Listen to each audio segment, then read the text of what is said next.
नमस्कार, मी श्वेता अंकले. तरुण भारतच्या न्यूज बुलेटिनमध्ये आपल्या सर्वांचे स्वागत. आता पाहूया ठळक घडामोडी.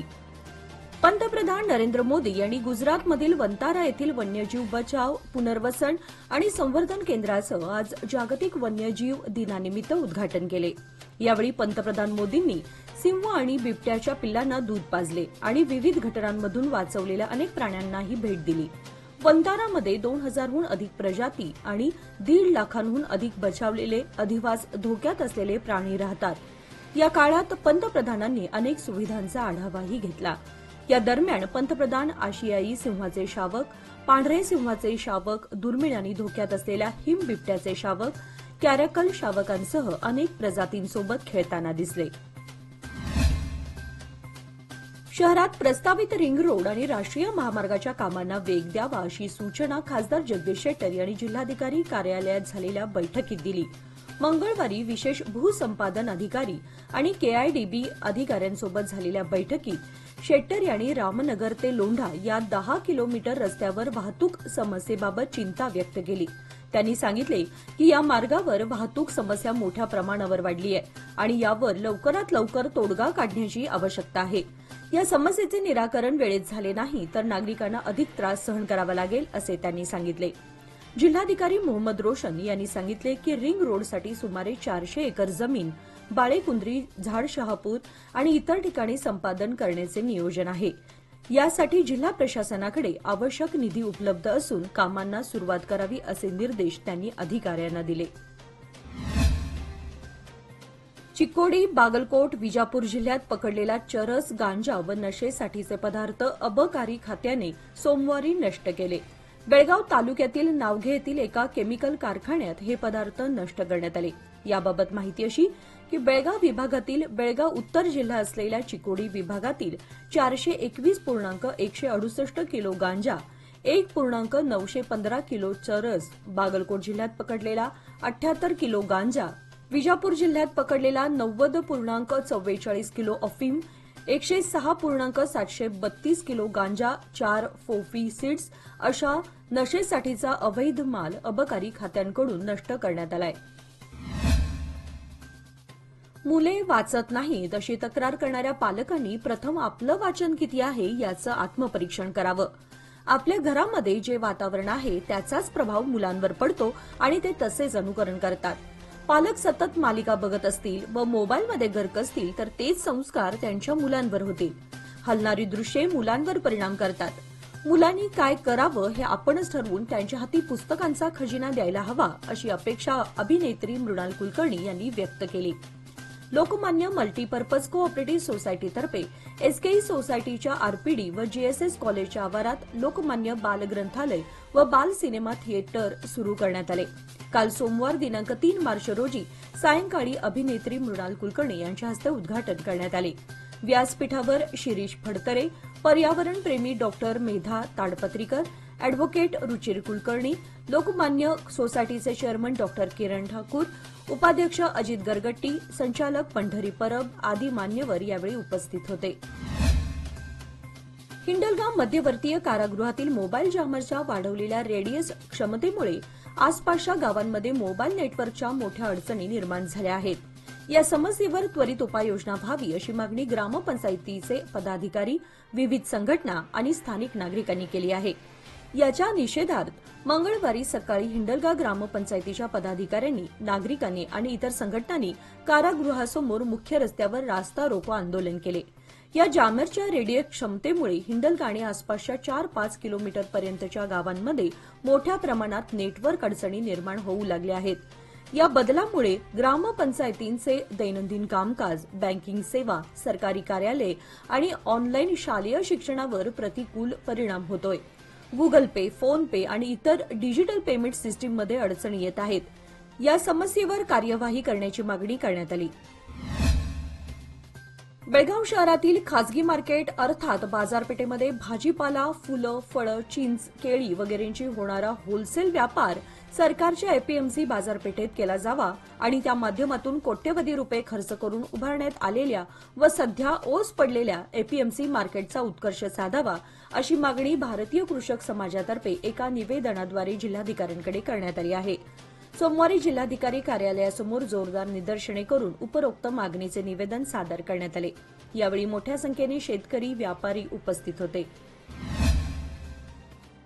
बेळगाव दिव्यांग संघटनेच्या माजी सदस्यांनी वर्तमान पदाधिकाऱ्यांविरोधात आक्षेप व्यक्त केलाय। त्यांच्या आरोपानुसार विद्यमान पदाधिकाऱ्यांनी वृद्धाश्रमासाठी खरेदी केलेली जुनी जमीन नॉन अॅग्रिकल्चरल म्हणजेच NA प्लॉटमध्ये रूपांतरित करून ती विकली जात आहे। त्यामुळे या बेकायदेशीर कामाला माजी सदस्यांनी विरोध केला असून विद्यमान पदाधिकाऱ्यांनी या संघटनेच्या मूळ उद्देशाचा दुरुपयोग केला जात असल्याचा आरोप आज मंगळवारी जिल्हाधिकाऱ्यांसमोर केलाय।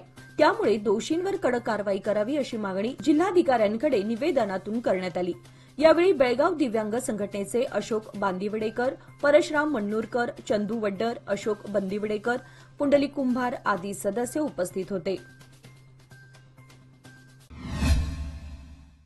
नवे पाऊल नवा संकल्प लोकमान्य सोसायटी सादर करत आहे लोकमान्य शुभारंभ ठेव योजना, जी देते तुमच्या ठेवीवर आकर्षक व्याज। ज्येष्ठ नागरिकांसाठी 0.5% अधिक व्याज। अधिक माहितीसाठी कॉल करा 1800-212-4050। लोकमान्य, जिथे पैसा वाढतो आणि नातं वृद्धिंगत होतं। अयोध्येतील राम मंदिराला लक्ष्य करण्याचा एक मोठा दहशतवादी कट रचणाऱ्या संशयित आरोपीला अटक करत हा कट उधळून लावण्यात गुजरातमधील दहशतवादी विरोधी पथक आणि फरीदाबाद स्पेशल टास्क फोर्स यांना यश आलंय। संयुक्त कारवाईमध्ये उत्तर प्रदेशातील रहिवासी अब्दुल रहमान वय 19 या संशयिताला अटक करण्यात आली असून त्याच्या माहितीनंतर फरीदाबाद येथून 2 हँड ग्रेनेड जप्त करण्यात आले। फरीदाबादमधील सुरक्षा यंत्रणांनी सदर बॉम्ब निकामी केले। सूत्रांनी दिलेल्या माहितीनुसार अब्दुल रहमान हा पाकिस्तानच्या इंटर सर्व्हिसेस इंटेलिजन्सच्या संपर्कात असावा आणि त्याचे अनेक कट्टरपंथी संघटनांशी संबंध असावेत असा संशय व्यक्त केला जातोय। गंगा, ब्रह्मपुत्रा आणि सिंधू नद्यांच्या संस्थांमध्ये 6000पेक्षा जास्त डॉल्फिन्स असल्याचं सरकारतर्फे प्रसिद्ध करण्यात आलेल्या एका अहवालात नमूद करण्यात आलंय। डॉल्फिन प्रकल्प अंतर्गत भारतामध्ये पहिल्यांदाच नद्यांमधील डॉल्फिनची गणना करण्यात आली असून हे जगातील अशा प्रकारच्या सर्वात मोठ्या सर्वेक्षणांपैकी आहे। डॉल्फिन आणि अन्य जलप्रजातींचे संवर्धन करण्यासाठी पंतप्रधान नरेंद्र मोदी यांनी 15 ऑगस्ट 2020 रोजी या प्रकल्पाची घोषणा केली होती। भारतात मुख्यतः गंगा नदीतील डॉल्फिन आणि सिंधू नदीतील डॉल्फिन आढळतात। हे दोन्ही डॉल्फिनचे वेगवेगळे प्रकार आहेत। त्यापैकी गंगा नदीच्या डॉल्फिनची संख्या जास्त आहे। आपल्या अद्वितीय वैशिष्ट्यांमुळे ओळखले जाणारे हे डॉल्फिन्स गंगा, ब्रह्मपुत्रा, मेघना या नद्यांच्या संस्था आणि त्यांच्या भारत, बांगलादेश, नेपाळ व भूतानमधील उपनद्यांमध्ये आढळतात। भारतात सिंधू नदी लहानशा प्रदेशातून वाहते। सिंधू डॉल्फिनची संख्याही कमी आहे। मे 2025 मध्ये आशियाई सिंहाच्या 16व्या गणनेचा अंदाज घेण्यात येणार आहे। केंद्रीय वन्यजीव मंडळाच्या बैठकीत पंतप्रधान नरेंद्र मोदी यांनी ही घोषणा केली। दरम्यान केंद्र सरकारने सिंहांच्या संवर्धनासाठी 2900 कोटींहून जास्त निधी मंजूर केलाय। जागतिक वन्यजीव दिनानिमित्त राष्ट्रीय वन्यजीव मंडळाची 7वी बैठक गुजरातमधील जुनागड येथे आयोजित करण्यात आली होती। राष्ट्रीय वन्यजीव मंडळाचे अध्यक्ष पंतप्रधान मोदी या बैठकीच्या अध्यक्षस्थानी होते। यावेळी त्यांनी मे महिन्यात 16व्या आशियाई सिंहांच्या संख्येचा अंदाज घेण्यात येईल असे सांगितले। संतोष देशमुख यांना मारहाण केल्याचे फोटो समोर आले। त्यानंतर महाराष्ट्रात वातावरण तापलं होतं। काल रात्री मुख्यमंत्री देवेंद्र फडणवीस, उपमुख्यमंत्री अजित पवार, सुनील तटकरे, प्रफुल्ल पटेल यांच्यात बैठक झाली। त्यावेळीच मुख्यमंत्री फडणवीस यांनी धनंजय मुंडे यांना राजीनामा देण्याचे आदेश दिले होते। त्यानंतर मुंडे यांनी राजीनामा दिलाय। तो राजीनामा मुख्यमंत्र्यांनी स्वीकारला आहे। धनंजय मुंडे यांचे पीए मुख्यमंत्री देवेंद्र फडणवीस यांच्याकडे गेले आहेत। त्यांच्याकडे राजीनाम्याचं पत्रही आहे। त्यामुळे तब्बल 2 महिन्यानंतर धनंजय मुंडे यांचा राजीनामा झालाय। कोगनोळी, हनबरवाडी, दत्तवाडी, हंचिनाळ केएस व परिसरातील शेतकऱ्यांना सध्या वैरणीची टंचाई जाणवत असून या कालावधीमध्ये मक्याचं पीक शेतकऱ्यांना जनावरांच्या वैरणीसाठी आधार देण्याचं काम करत आहे। वैरणाअभावी शेतकऱ्यांच्या खंडित होणाऱ्या दूध व्यवसायास गती मिळत आहे। गळीत हंगाम संपल्यानं शेतकऱ्यांना वैरणीची टंचाई जाणवू लागली आहे। याचा विचार करून सुरुवातीलाच ऊसाच्या पिकातून शेतकऱ्यांनी मका पीक पेरलं होतं। त्यामुळे एकीकडे मक्याचे उत्पादन व दुसरीकडे मक्याचे वैरण म्हणून वापर होताना दिसत आहे। कोगनोळी आणि परिसरात गळीत हंगाम जवळजवळ संपत आलाय. कर्नाटकातील साखर कारखान्यांचा गळीत हंगाम संपला असून नजीकच्या कोल्हापूर जिल्ह्यातील काही मोजके कारखाने चालू आहेत.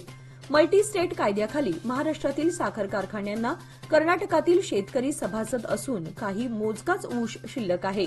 त्यामुळे ऊसतोड मजुरांना आपल्या गावची ओढ लागली असून ते आपल्या गावाकडे परतत आहेत. सदलगा नगर परिषदेच्या सामान्य नगराध्यक्षपदासाठी आणि परिशिष्ट जाती महिला उपनगराध्यक्ष पदासाठी निवडणूक कार्यक्रम चिकोडी तहसीलदार यांनी 10 मार्च 2025 रोजी जाहीर केला आहे. 10 मार्च रोजी सकाळी 10 वाजता नामनिर्देश, दुपारी 12 पर्यंत छाननी, दुपारी 12:30 पर्यंत अर्ज मागे घेण्याची मुदत आणि निवडणूक करायची झाली तर दुपारी 1 वाजता निवडणूक कार्यक्रम आणि निकाल असे वेळापत्रक जाहीर करण्यात आले. सदलगा नगर परिषदेवर एकूण 23 निर्वाचित सदस्यांपैकी 10 काँग्रेस गटाचे, 11 भाजप गटाचे आणि 2 जनता दल धर्मनिरपेक्ष गटाचे तसेच चिकोडी सदलगा विधानसभा मतदारसंघाचे आमदार आणि चिकोडी लोकसभा मतदारसंघाचे खासदार यांना उपस्थित राहण्याचे आवाहन करण्यात आले आहे. याचबरोबर आजचे बातमीपत्र इथेच संपले. अधिक माहिती आणि ताज्या घडामोडींसाठी पाहत रहा तरुण भारत न्यूज चॅनल. तसेच आमच्या चॅनलला लाईक, शेअर आणि सबस्क्राईब करायला विसरू नका. आणि विश्वासार्ह बातम्यांसाठी दररोज वाचा दैनिक तरुण भारत. धन्यवाद.